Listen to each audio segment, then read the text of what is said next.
लौटने में हमें रात तो होनी ही थी। तुमने ये कौन सा शॉर्टकट लिया है जो खत्म होने का नाम ही नहीं ले रहा है? तो फिक्र मत कर, हम जल्द ही घर पहुंच जाएंगे। ठंडी हवा के झोंकों के साथ कुछ अजीब से कीड़े कार के विंडशील्ड से लगातार टकरा रहे थे। कार के अंदर बैठे दोनों लड़कों की हंसी माहौल में एक अलग ही हलचल पैदा कर रही थी। बाहर अंधेरा गाढ़ा हो गया था।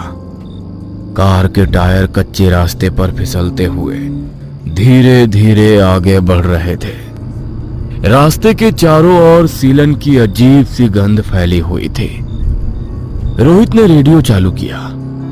रेडियो ऑन होते ही उस पर उसी रास्ते के बारे में खबर चल रही थी जिस रास्ते पर उनकी कार इस वक्त आगे बढ़ रही थी। देहरादून से भगोड़ी जाने वाले रास्ते पर पिछले हफ्ते 3 लोग लापता हुए हैं। पुलिस को अभी तक कोई सुराग नहीं मिला है। अगर आप उस रास्ते से गुजर रहे हैं तो सावधान रहे। इतना सुनते ही दोनों ने एक दूसरे की ओर देखा और फिर जबरदस्ती हंसने लगे। अरे भाई छोड़ना ये फालतू की न्यूज व्यूज, कोई गाना ही लगा दे। और तभी अचानक अंकित की नजर सड़क के बीचों बीच खड़े एक बूढ़े आदमी पे पड़ी जो हवा में हाथ उठाए हुए कार को रुकने का इशारा कर रहा था। अंकित ने झटके से ब्रेक दबाया। टायर मिट्टी पर फिसलते हुए ठीक उसके सामने रुक गए। अगर ब्रेक लगाने में जरा सी भी देर होती तो शायद अभी वो बूढ़ा आदमी ऊपर पहुंच चुका होता। अरे कौन है आप बाबा? क्या कर रहे हो इतनी सुनसान जगह पर, वो भी इस टाइम पर? अभी आप गाड़ी के नीचे आ जाते। उस बूढ़े आदमी की आंखें कुछ अजीब थी, जैसे किसी के इंतजार में बरसों से सोई ना हो। बेटा मेरी औरत बहुत बीमार है, मैं यहाँ पर कब से तुम्हारा ही इंतजार कर रहा था। वो अचानक लड़खड़ा गया, फिर बात संभालते हुए बोला, अब मेरा मतलब कोई तो मदद करेगा इस इंतजार में। बस यहीं किनारे पर ही मेरा घर है, अगर थोड़ी सी मदद कर दोगे तो भगवान तुम्हारा भला करेगा। बहुत दर्द में है बेचारी। रोहित ने बिना सोचे कार का दरवाजा खोला। चल भाई, हमें उनकी मदद करनी चाहिए। अरे आखिर इंसानियत नाम की भी कोई चीज होती है, बेचारा तकलीफ में है। अंकित ने उसे रोकने की कोशिश की। अरे यार तू पागल है क्या? तू ही सोच, इतनी सुनसान जगह पे भला कौन रहता होगा?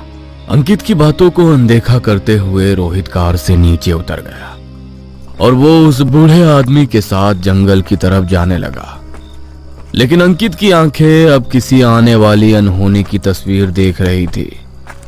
कुछ दूर जाते ही टॉर्च की हल्की रोशनी में दोनों गायब से हो गए।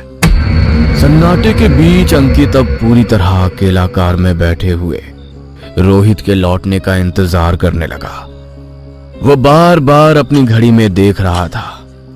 रोहित को गए आधा घंटा बीत चुका था। अंकित की बेचैनी अब बढ़ती जा रही थी। घड़ी की टिक टिक की आवाज कानों में कांटों की तरह चुभने लगी थी। कहाँ रह गया ये साला?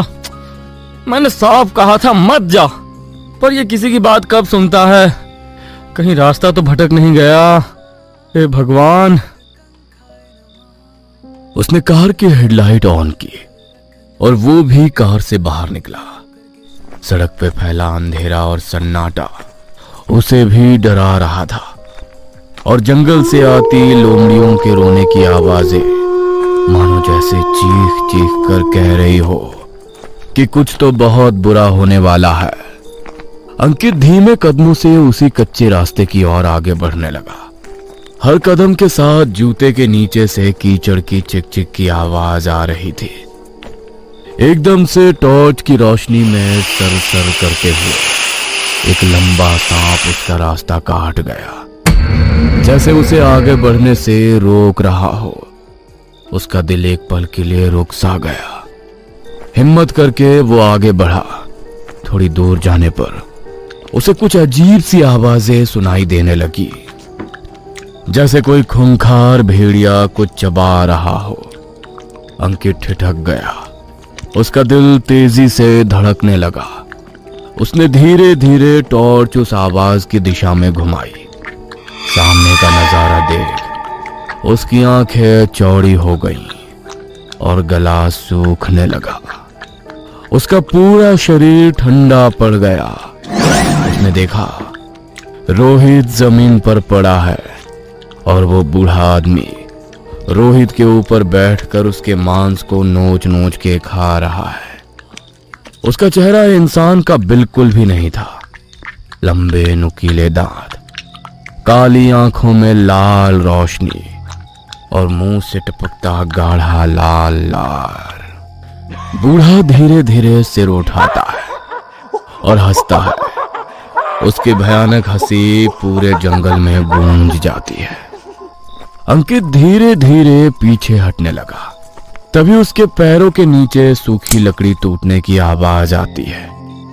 आवाज उस बूढ़े के कान में पड़ते ही उसने अंकित की तरफ देखा। बेटा, अब तेरी बारी, मेरी मदद करेगा ना? अंकित थर थर कांप रहा था। उसके हाथों से टॉर्च नीचे गिर गई और वो उल्टे कदमों से भागने लगा। पेड़ों की टहनियां उसके चेहरे को काट रही थी, फिर भी वो भागे जा रहा था और वो बूढ़ा आदमी भी उसका पीछा कर रहा था। भागते भागते वो कार तक पहुंचा। इंजन स्टार्ट किया, लेकिन गाड़ी अचानक झटके से बंद हो गई। हवा में फिर वही गंध, सड़े मांस की। अंकित ने इधर उधर देखा। उसे लगा वो बूढ़ा आदमी चला गया, लेकिन तभी उसकी नजर सामने गई। वो बूढ़ा कार के ठीक सामने खड़ा था और उसे लगातार घूरे जा रहा था। तभी वो बूढ़ा आदमी धीरे धीरे अंकित की तरफ बढ़ने लगा। डर के मारे अंकित ने अपनी आंखें बंद की और चाबी को एक बार फिर से घुमाया। तभी इंजन एकदम स्टार्ट हो गया। रात के अंधेरे में अंकित उसी कच्चे रास्ते से गाड़ी को पूरी स्पीड से भगा रहा था।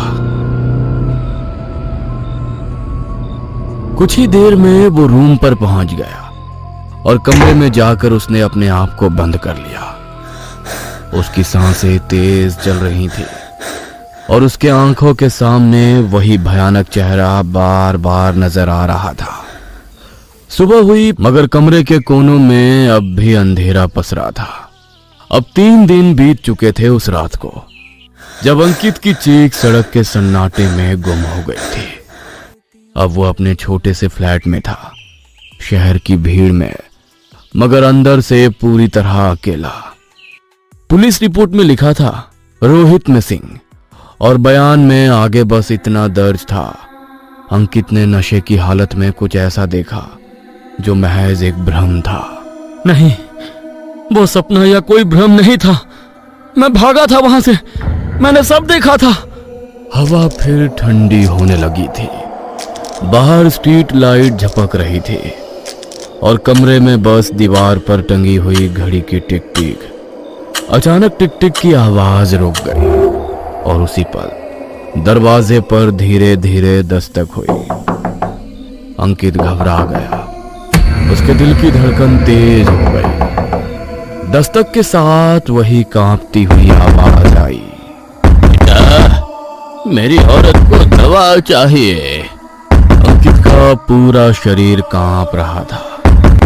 वो धीरे से उठकर दरवाजे के पास गया और दरवाजे के छेद से उसने बाहर झांक कर देखा। बाहर कोई नहीं था। ये सब मेरे साथ ही क्यों हो रहा है? दरवाजे पर फिर दस्तक हुई, इस बार थोड़ा जोर से। अंकित ने हिम्मत की और इस बार दरवाजा खोल दिया, लेकिन सामने कुछ नहीं था। बस जमीन पर पुराना जला हुआ अंगोछा पड़ा था। वो उसी बूढ़े का था।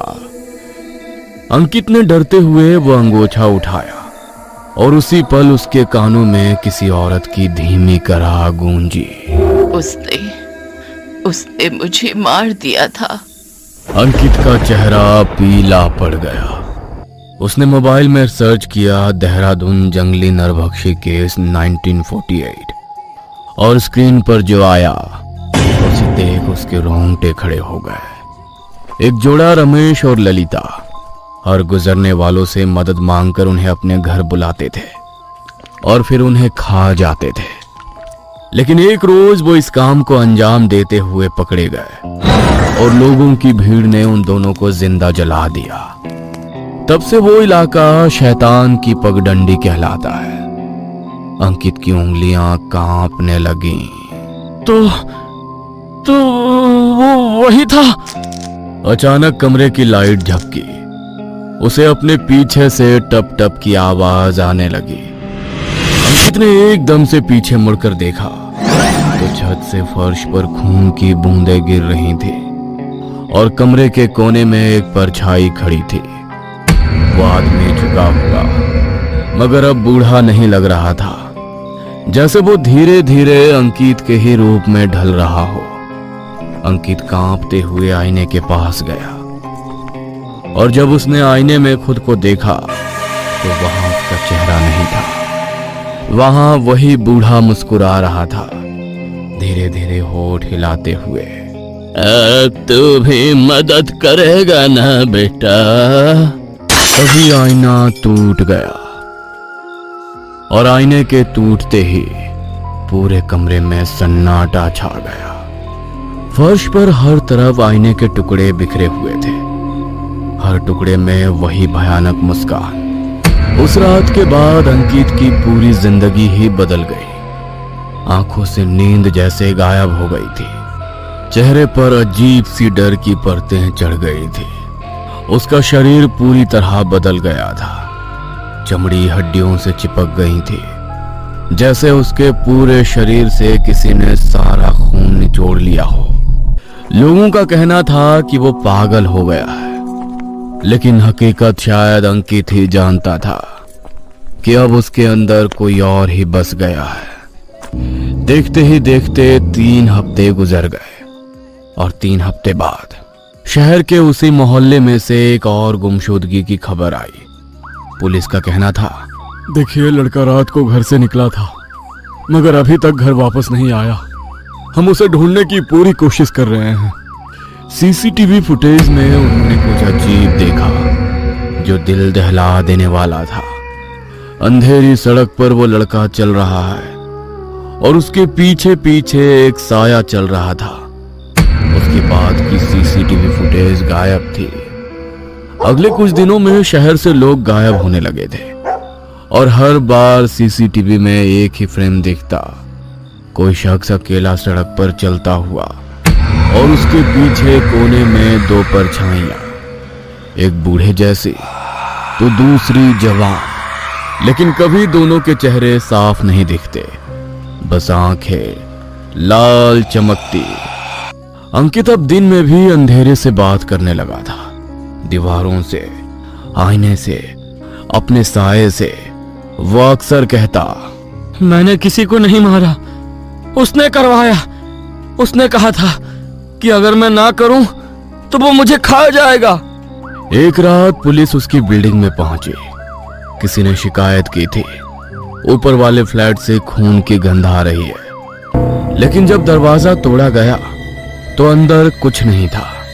दीवार पर बस खून से एक वाक्य लिखा था, अब वो भोग तुम्हारी है। कुछ महीने बाद देहरादून हाईवे पर फिर से एक कार रुकती है। रात का वही समय, सड़क पर कोहरा और हवा में सीलन। 2 नौजवान गाड़ी में बातें करते हुए हंस रहे होते हैं और अचानक हेडलाइट की रोशनी में कोई हाथ उठाता है। एक आदमी पुराने कपड़ों में कांपते होठों से बोलता है, बेटा, मेरी बीवी बीमार है, जरा मदद कर दो। ड्राइवर ब्रेक मारता है और सामने खड़ा आदमी सिर उठाता है। चेहरा कुछ जाना पहचाना सा लगता है और उसकी आंखों में वही लाल चमक।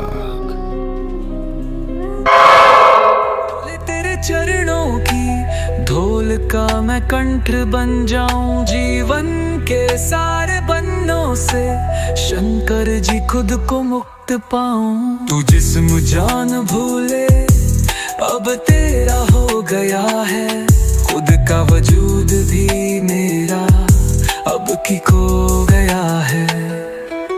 सारे जगत के तुम ही हो राजा और 11 मैया जगत की है रानी। जब तक ना दोगे दरस्ते मुझे तब तक करता रहूंगा मैं यूं ही मनमानी।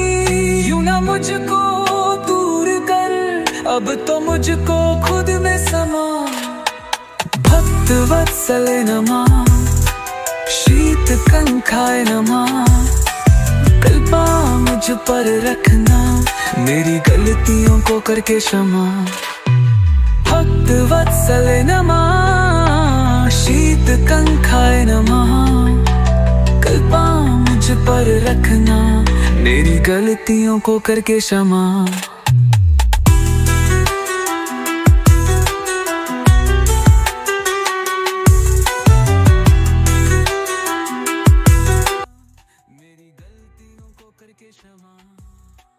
लम्हा लम्हा भूले साख में बिताऊं, तुझ पे भूले अपना हक मैं जाता हूँ। हाल क्या है तेरे बिन तू ही जाने, शिव से प्रेम कितना कैसे मैं